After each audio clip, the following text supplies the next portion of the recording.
തദ്ദേശ സ്വയംഭരണ സ്ഥാപനത്തിലേക്കുള്ള തിരഞ്ഞെടുപ്പ് ആസന്നമായിരിക്കുകയാണ്.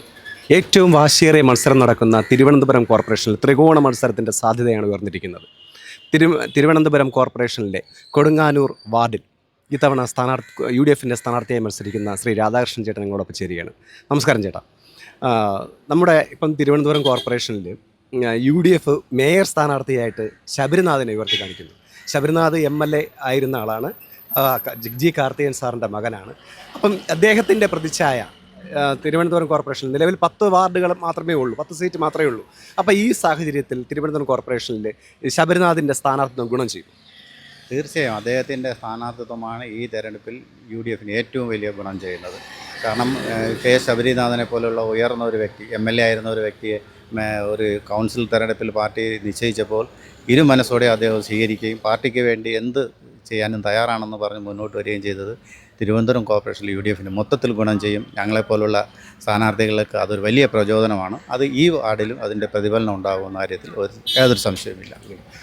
കഴിഞ്ഞ 10 വർഷമായിട്ട് BJPയുടെ സ്ഥാനാർത്ഥിയാണ് വിജയിച്ച് വരുന്നത്. അപ്പം ഇത്തവണ ഈ ഒരു സ്ഥാനാർത്ഥിത്വം ശബരിനാഥൻ്റെ സ്ഥാനാർത്ഥിത്വം കൊണ്ട് മാത്രമാണോ, അല്ലെങ്കിൽ രാധാകൃഷ്ണൻ എന്ന വ്യക്തിയുടെ വ്യക്തിപ്രഭാവം വോട്ടായി മാറി വിജയസാധ്യത ഉറപ്പാണോ? ഈ വാർഡ് നേരത്തെ പഞ്ചായത്തായിരുന്നു. കോർപ്പറേഷനുമായിട്ട് കൂട്ടിച്ചേർത്തൊക്കെ നടന്നതിന് ശേഷം നടന്ന ആദ്യ തെരഞ്ഞെടുപ്പിൽ ഇവിടെ കോൺഗ്രസ് സ്ഥാനാർത്ഥിയാണ് ജയിച്ചത്.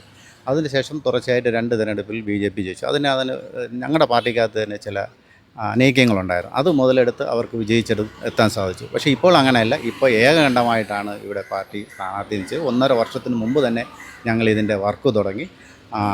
അതുകൂടാതെ ഇപ്പോൾ കെ ശബരിനാഥിൻ്റെ സ്ഥാനാർത്ഥിത്വം കൂടി ആയപ്പോൾ പാർട്ടിക്ക് കുറേ കൂടി മെച്ചപ്പെട്ട ഒരു സ്ഥിതിയിലെത്തി ഈ വാർഡ് പാർട്ടിക്ക് വേണ്ടി തിരിച്ചു പിടിക്കാൻ കഴിയും എന്നാണ് എൻ്റെ വിശ്വാസം. അപ്പം എന്തായാലും വാർഡിലെ സ്ഥാനാർത്ഥിയായി മത്സരിക്കാനായിട്ട് ഇറങ്ങുകയാണ്. അതുപോലെ തന്നെ വോട്ടർമാരെ കണ്ടു തുടങ്ങി. ഞങ്ങളുടെ പ്രേക്ഷകരോട് എന്താണെന്ന് ചോദിക്കാനുള്ളത്? ഈ വാർഡിൽ ജനിച്ചു വളർന്ന ഞാൻ, ഈ വാർഡിൻ്റെ എല്ലാ ഭാഗങ്ങളിലും വ്യക്തമായി അറിയാവുന്ന ഒരാളാണ് ഞാൻ. ഇവിടെ ജനിച്ച് ഇവിടെ വളർന്ന് നിൽക്കുന്ന എനിക്ക് ഇവിടുത്തെ ജനങ്ങൾ എന്നെ കൈയൊഴിയില്ല, എന്നെ സഹായിക്കും എന്നാണ് എൻ്റെ വിശ്വാസം. ഇവിടുത്തെ വോട്ടർമാരോട് എൻ്റെ വിനീതമായ അഭ്യർത്ഥന, എനിക്ക് വേണ്ടി ഒരു വോട്ട് നൽകി ഈ വാർഡിൽ നിന്നും വിജയിപ്പിച്ചെടുക്കണമെന്നുള്ള വിനീതമായ അഭ്യർത്ഥനയാണുള്ളത്.